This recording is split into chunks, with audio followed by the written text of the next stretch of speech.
Hello friends, कैसे आप सब लोग and thanks for watching my channel. Friends, इस वीडियो में हम जिस स्टॉक के बारे में डिस्कस करेंगे, प्रोबेबली आई डोंट नो कि कितने लोगों ने इस स्टॉक के बारे में सुना है। सो इस कंपनी का नाम है रुशील डेकोर, राइट। और चार्ट तो हम बात करेंगे, लेकिन इससे पहले डेटा के बारे में थोड़ा डिस्कस कर लेते हैं इस स्टॉक के। सो अगर आप यहाँ पे चेक करेंगे रुशील डेकोर के बारे में, देखिए 186 करोड़ मतलब स्मॉल कैप कंपनी है। और यहाँ पे आपको दिखेगा कि अब जब डेकोर बोल रहे हैं तो यहाँ पे आपको समझ में आना आई जाना चाहिए कि यहाँ पे लिखा हुआ है कि manufacturing and sale of laminate sheets, उसके बाद fibre board, pre laminated medium density fibre board, ये सब घर में काम आने वाली चीज़ें हैं, राइट। और बाकी आप अगर जहाँ तक प्रॉफिटेबिलिटी की बात करें, ये एक तो स्मॉल कैप कंपनी है। तो स्मॉल कैप कंपनी का प्रॉब्लम ये रहता है कि इनके जो प्रॉफिट्स हैं वो फ्लक्चुएट करते हैं, ठीक है। तो और इस कंपनी का जहाँ तक आप डेट देखें, क्योंकि मैन्युफैक्चरिंग कंपनी है तो डेट भी इसका हाई है, राइट। तो यहाँ पे आपको जो चीज़ यहाँ पे अच्छा दिखेगा, प्रमोटर्स का देखिए 54% से इन्होंने अपना स्टेक 52 पे लेके गए थे। अभी फिर से इन्होंने अपना स्टेक थोड़ा सा बढ़ाया है। बाकी DIIs FIIs ने अपना स्टेक थोड़े से कम कर दिया है, DIIs ने बहुत सारे कम कर दिया। बाकी जो है आपको पब्लिक के पास स्टेक देखने मिल जाएगा, राइट।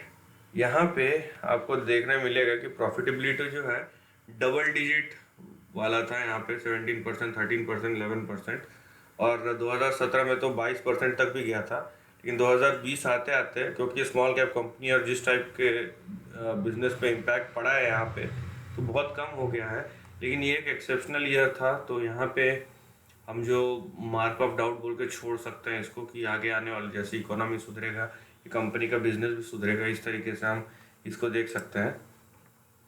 और बात यह है कि अभी ऑल्दो इन्होंने देखिए थोड़ा सा कम किया है, मार्च से सितंबर में इनका बोरोइंग देखिए करीबन 3 करोड़ से कम हुआ है, लेकिन अभी भी 394 करोड़ है।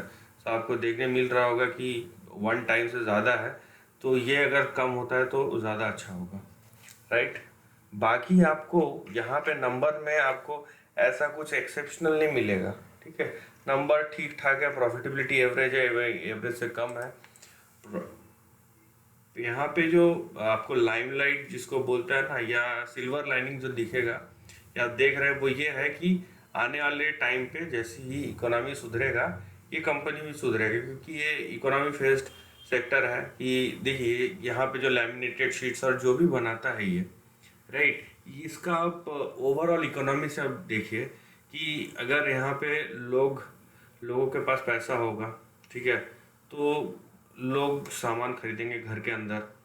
और जिस टाइप से इकोनॉमी में पैसा भी पंप इन है, तो अगर आपका इंफ्रास्ट्रक्चर बूस्ट होगा तो कहीं ना कहीं ये उसका डायरेक्टली इनडायरेक्टली कोरिलेशन में है, ये भी बूस्ट होंगे। तो सब एक दूसरे से चेन की तरह बंधे हुए हैं, राइट। तो यहाँ पे जो जैसे बोला मैं, सिल्वर लाइनिंग जो है आपका ये है कि अगर इकोनॉमी सुधरा तो ये भी सुधरेगा। नाउ अगर मैं उसको चार्ट पे रेप्लिकेट करूं, अब देखिए चार्ट जो है इसमें भी आपको एक तरीके से फ्लैट चार्ट ही दिखेगा। क्यों? क्योंकि ये जो लेवल आप देखिए, ये स्विंग्स तो है, बहुत बड़े बड़े स्विंग्स है यहाँ पे, ये ऊपर नीचे बहुत तेज़ी से मूव कर रहा है, लेकिन एक लेवल के ऊपर गया नहीं है, राइट। यहाँ पे देखिए एक लेवल के ऊपर ये स्टॉक गया नहीं है, ये देखिए आप, ठीक है। यहाँ पे देखिए, मैं एक ब्रॉडली आपको बता दे रहा हूँ कि किस तरीके से है। सो यहाँ पे जो चीज़ है कि बहुत लोगों को रहता है कि शार्प एंड फास्ट, ठीक है, ये आपको वो उस तरीके का कुछ ट्रेंड या एक्शन दिखा सकता है। लेकिन एक बात याद रखिए कि वोलेटाइल स्टॉक जब आपको तेज़ी या मंदी का मूव दे, और ऐसे स्टॉक्स जहाँ पे वोलेटिलिटी बहुत ज़्यादा हो, तो चीज़ें जो है अगर अच्छी हो सकती है तो ख़राब भी हो सकती है। इसीलिए इस टाइप के स्टॉक में आपका स्टॉप लॉस बहुत ही तगड़ा रहना चाहिए, इंटैक्ट रहना चाहिए। और आपको हो सकता है आने वाले टाइम पे शार्प रिटर्न मिले, लेकिन आपको स्टॉप लॉस डिसिप्लिन के साथ आपने काम नहीं किया तो प्रॉफिट कमाते हुए भी नुकसान हो सकता है यहाँ पे। तो ये चीज़ है। तो यहाँ पे अगर ट्रेंड को आप देखते हैं तो आप देखिए ट्रेंड किस तरीके से है। जिस तरीके से ऊपर गया है, आपका पहला सपोर्ट आएगा 116, उसके नीचे अगला सपोर्ट आएगा 81 पे, और फिर आपका बड़ा सपोर्ट आएगा 60, और यहाँ पे सबसे बड़ा सपोर्ट आएगा 25 पे। तो यहाँ पे जिस टाइप का मूव आया है, ये एक बहुत ही पॉजिटिव मूव है, ठीक है। और यहाँ पे स्विंग्स तो आपको दिखेंगे, लेकिन आप देखिए कि लो से, मार्च के लो से अभी तक स्टॉक ने 150% का रिटर्न दिखाया, तो कहीं से भी छोटा रिटर्न नहीं है ना। जैसे कि मैंने बोला कि सपोर्ट लेवल आपका कहाँ है वो आपको पता रहना चाहिए। और आप देख रहे हैं एक से दूसरे सपोर्ट लेवल के बीच का डिफरेंस देखिए एब्सोल्यूट नंबर में। तो प्रॉब्लम ये है कि अगर सपोर्ट लेवल टूटता है तो आपको किस तरीके के और कौन से ट्रेंड देखने मिल सकते हैं या लेवल्स देखने मिल सकते हैं। तो you have to make sure कि आप जो है उस चीज़ को समझे और अपना जो स्टॉप लॉस है उसको एकदम इंटैक्ट रखें। बहुत बार होता है कि आपका थोड़ा बहुत नुकसान हो भी जाता है, लेकिन अगर एक लेवल के बाद जहां आपको लगता है कि ये मेरे रिस्क से बाहर है, तो आप बेटर है कि वहां पे मत रहिए। तो मतलब ओवरऑल आप देखेंगे कि समझ में आ रहा है तो कीजिए, नहीं समझ में आ रहा है तो मत कीजिए वाली बात है यहाँ पे, ठीक है। लेकिन जिस तरीके का यहाँ पे स्विंग है, देखिए सिंपल सा तरीका है। अगर चार्ट ऊपर जा रहा है तो हम ऊपर बोलेंगे, नीचे नहीं बोलेंगे, ठीक है। जिस तरीके से आपका स्विंग बन रहा है, यहाँ पे आपको जो 166 तक जाएगा ही जाएगा, इसका प्रोबेबिलिटी बहुत हाई है। इसके ऊपर अगर गया तो नेक्स्ट टारगेट सीधा 348 पे आता है।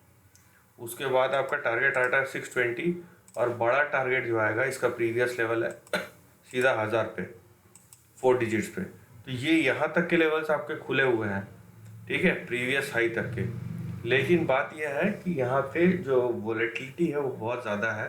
तो आप जो भी करेंगे, आपका प्लान ऑफ एक्शन पहले से तैयार होना चाहिए। ऐसे नहीं कि 2-4 दिन स्टॉक गिरा और उसके बाद हाथ पैर ठंडे पड़ गए कि भाई मैंने स्टॉक खरीदा है, उसके बाद देखिए कि स्टॉक किस तरीके से गिर रहा है और रुका ही नहीं है। और यहाँ पे ये भले ही मंथली वीकली चार्ट है तो आपको ज़्यादा पता नहीं चल रहा होगा, लेकिन यहाँ पे जब आपके स्विंग्स आएंगे नीचे की तरफ, यहाँ पे देखिए जो 500-600 से शुरू हुआ है वो सीधा यहीं पे जाके रुका था, सीधा 70-77 पे। तो अब सोच लीजिए कि कितना बड़ा गिरावट, और उसके बाद ऊपर गया फिर नीचे आया। तो इस तरीके से भी आपको यहाँ पे स्विंग्स देखने मिल सकते हैं। तो इसलिए मैं बोल रहा हूँ कि बेटर है कि आपको पता रहना चाहिए आपका रिस्क क्या है और रिवॉर्ड क्या है। अदरवाइज अगर आप ट्रेंड के हिसाब से चलेंगे, यहाँ पे जो स्टॉक का ट्रेंड है वो वहाँ पे दिख रहा है कि प्रोबेबली करेक्शन पूरा हो चुका है और ये अब ऊपर जाने को तैयार है, जिसके लिए मैंने लेवल्स एक्सप्लेन कर दिए हैं। तो this is the end of the video पसंद आए तो लाइक और शेयर कीजिए, थॉट्स कमेंट सेक्शन में लिख के बताइए, और ऐसे नए कंटेंट के लिए चैनल को प्लीज़ सब्सक्राइब कीजिए। Lastly, take care of your family and friends.